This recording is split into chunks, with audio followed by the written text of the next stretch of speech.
नमस्कार मैत्रिणींनो, मी अश्विनी मराठवाडा किचनमध्ये तुमचं मनापासून स्वागत आहे। तर आज आपल्या मराठवाडा किचनमध्ये स्पेशल अशी कोणती रेसिपी आहे? तर आजची आपली स्पेशल अशी रेसिपी आहे नानकटई।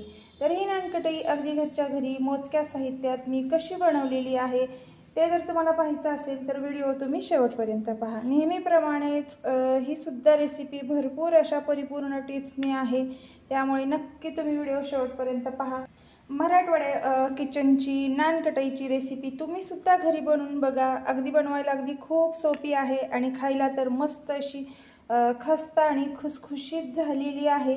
तर चला मग वेळ कशाला घालवतोय, तुम्हाला ही बनवून खायची असेल रेसिपीलाच आपण सुरुवात करूया।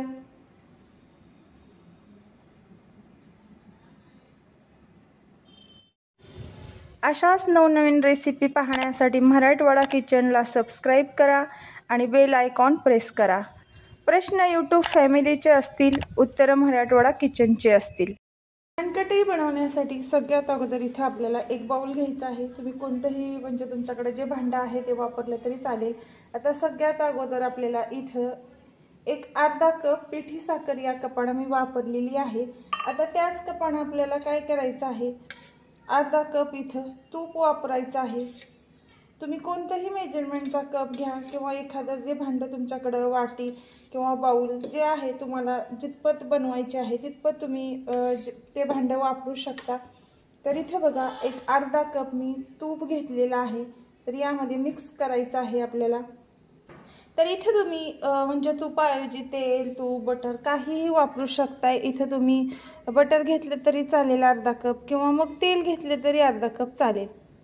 अर्धा कप मी पिठी साखर आणि अर्धा कप इथे तूप घेतलेलं आहे। तर आता काय करायचं आहे, आपल्याला मस्त असं हे फेटळून घ्यायचं आहे। तुम्ही जितकं छान फेटळून घ्याल तितकी तुमची नानकटई मस्त खुसखुशीत आणि अगदी खस्ता बनते।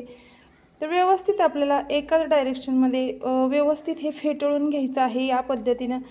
नवीन असाल माझ्या चॅनलला आणखीन तुम्ही सबस्क्राइब केलं नसेल तर सगळ्यात अगोदर सबस्क्राइब करा, बेल आयकॉन प्रेस करा, म्हणजे मी टाकलेल्या नवनवीन रेसिपीचे नोटिफिकेशन मिळेल आणि आपल्या मराठवाड्याचे छान छान रेसिपीज तुम्हाला पाहायला भेटतील।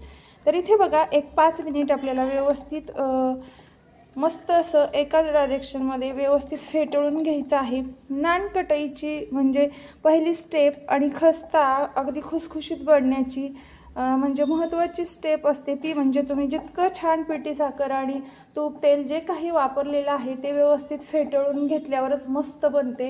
आणि जर तुम्ही व्यवस्थित नाही फेटळून घेतलं तर ती व्यवस्थित बनत नाही। तर इथे मी पूर्ण एक 10 मिनिट लागलेलं आहे मला व्यवस्थित हे सगळं मिश्रण फेटळून घेण्यासाठी। तर पाहू शकता किती छान असं आपलं हे मिश्रण पूर्ण झालेलं आहे।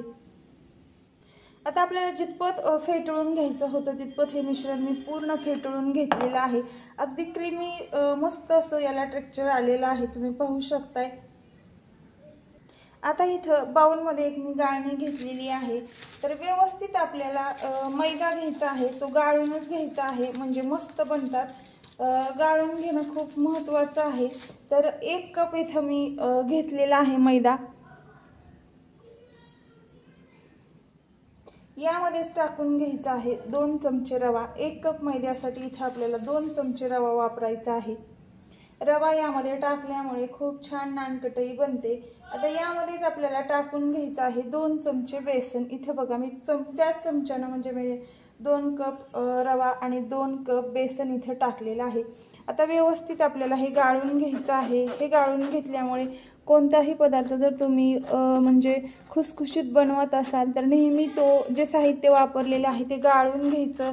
इथं मैद्याऐवजी तुम्ही कणकेच्या पिठाचा सुद्धा वापर करू शकताय। तर व्यवस्थित हे आपल्याला गाळून घ्यायचं आहे या पद्धतीनं। आता सगळ्याच्या शेवटी यामध्ये आपल्याला टाकून घ्यायची आहे बेकिंग पावडर। तुमच्याकडं बेकिंग पावडर नसेल तर तुम्ही इथं सोडा वापरला तरी चालेल। आता व्यवस्थित आपल्याला हे मिक्स करून घ्यायचं आहे एका चमच्याच्या साहाय्यानं। एक 2 मिनिट आपल्याला व्यवस्थित हे यामध्ये मिक्स करून घ्यायचं आहे। बेकिंग पावडर यामध्ये टाकल्यामुळे जे आपण नानकटई बनवत आहोत ती मस्त अशी छान खुसखुशीत बनते। जास्तही बेकिंग पावडरचा वापर करायचा नाही।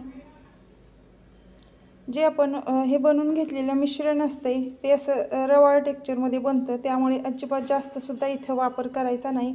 1 कपासाठी म्हणजे इथं मी अर्धा चमचा बेकिंग पावडर वापरलेली आहे.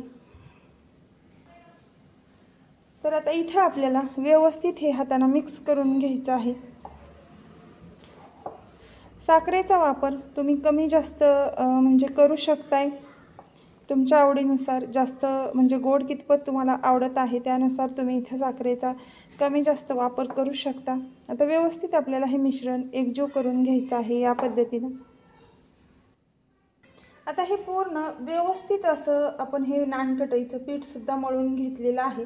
आता नानकटई बनवत असताना अत्यंत सगळ्यात महत्त्वाची टिप्समध्ये यामध्ये पाण्याचा वापर केला जात नाही. जर तुम्ही पीठ म्हणजे हे घट्ट झालं म्हणून पाण्याचा वापर कराल तर पूर्ण नानकटई पातळ म्हणजे पीठ हे बनेल. तर इथे तुम्हाला दाटसर जर थोडंसं वाटत असेल तर काय करायचं, थोडासा तुपाचा हात लावून म्हणजे मळून घ्यायचं. पण अगदी तुम्ही जर अर्धा कप तुपासाठी 1 कप मैद्याचं प्रमाण घ्याल किंवा 1 कप कणकेच्या पिठाचं प्रमाण घ्याल तर अगदी परफेक्ट अशी नानकटई बनते. आता नानकटई बनवण्यासाठी इथं मी एक पॅन घेतलेला आहे. तर तो आपल्याला अगदी पहिले 5 मिनिट व्यवस्थित हाय फ्लेमवरती म्हणजे गरम करून घ्यायचा आहे आणि परत 10 मिनिटं म्हणजे मीडियम फ्लेमवरती म्हणजे गरम करून घ्यायचा आहे. आता यामध्ये आपल्याला एक स्टँड ठेवून घ्यायचा आहे या पद्धतीने.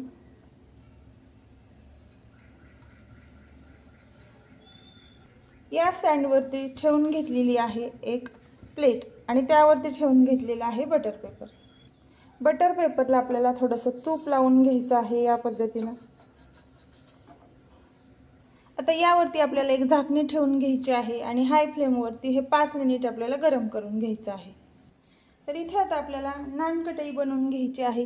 तर हे पीठ अजिबात तुम्हाला म्हणजे सेट होण्यासाठी ठेवण्याची काहीच आवश्यकता नसते. तुम्ही म्हणजे पीठ मळून घेतलं की लगेच याचे बनवून घेऊ शकता. तर इथे दाखवते मी या पद्धतीने आपल्याला बनवून घ्यायचे आहेत. तुम्ही हव्या त्या आकारात म्हणजे तुम्हाला कितपत म्हणजे मोठे किंवा छोटे हवे आहे त्यानुसार तुम्ही हे बनवू शकताय. तर इथे आपली या पद्धतीने नानकटई बनवून तयार झालेली आहे. तर आता काय करायचं आहे, वरतून आपण याला मस्त अशी पिस्त्याची काप लावून घ्यायची आहे. तुम्ही पाहू शकताय. तुम्ही म्हणजे पिस्त्याऐवजी इथं बदाम तुमच्या आवडीनुसार कोणतेही तुम्ही लावू शकता काप. तर इथे मी पिस्त्याचे काप याला लावून घेतलेले आहेत. तर मस्त असे आपण याला पिस्त्याचे काप वरतून लावून घेतलेले आहेत. तर इथे आपला तोपर्यंत पॅनसुद्धा व्यवस्थित गरम तोपर्यंत तुमचा पॅनसुद्धा व्यवस्थित गरम झालेला आहे. आता यावरती ही तयार करून घेतलेली नानकटई आपण मस्त अशी अगदी खुसखुशीत बनवून घेणार आहोत. तर इथे मी 2 बॅचेसमध्ये ही नानकटई बनवून घेणार आहे.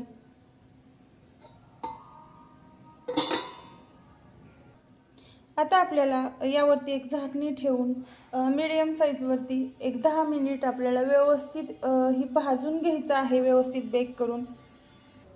तर इथे बघा एक 10 मिनिटांना पाहतोय तर मस्त अशी आपली अगदी फुलून आलेली आहेत. तुम्ही पाहू शकता किती छान खुसखुशीत अशी आपली म्हणजे बिस्किटं तयार झालेली आहेत नानकटई. तर आता आपण गॅस बंद करतोय आणि थंड म्हणजे करून एका डिशमध्ये काढून घेतोय. आपली तयार झालेली नानकटई मी एका डिशमध्ये काढून घेतलेली आहे आणि तुम्हाला दाखवते. अगदी मस्त अशी खुसखुशीत आपली नानकटई तयार झालेली आहे. तर कशी वाटली तुम्हाला मैत्रिणींनो ही रेसिपी ते मला नक्की कमेंट करून सांगा. आणि या पद्धतीनं तुम्ही सुद्धा अगदी घरच्या घरी परफेक्ट अशी जी आपण विकत आणतो त्याच पद्धतीनं अगदी त्यापेक्षा सुद्धा छान म्हणाल तर ही नानकटई आपण व्यवस्थित जर त्याचं मेजरमेंटच्या कपानं किंवा मग एखाद्या वाटीनं परफेक्ट असं जर प्रमाण घेतलं तर अगदी मस्त अशी बनते. कलरसुद्धा तुम्ही पाहू शकता किती छान असा बिस्किटासारखा याला कलर आलेला आहे. तर नक्की या पद्धतीनं ट्राय करा आणि मला कमेंट करून सांगा आपल्या मराठवाड्याची नानकटईची रेसिपी म्हणजे तुमची परफेक्ट बनलेली आहे का ते. लाईक करा, शेअर करा. चला मग भेटू आपण अशीच पुढील छान छान रेसिपी घेऊन. तोपर्यंत बाय बाय.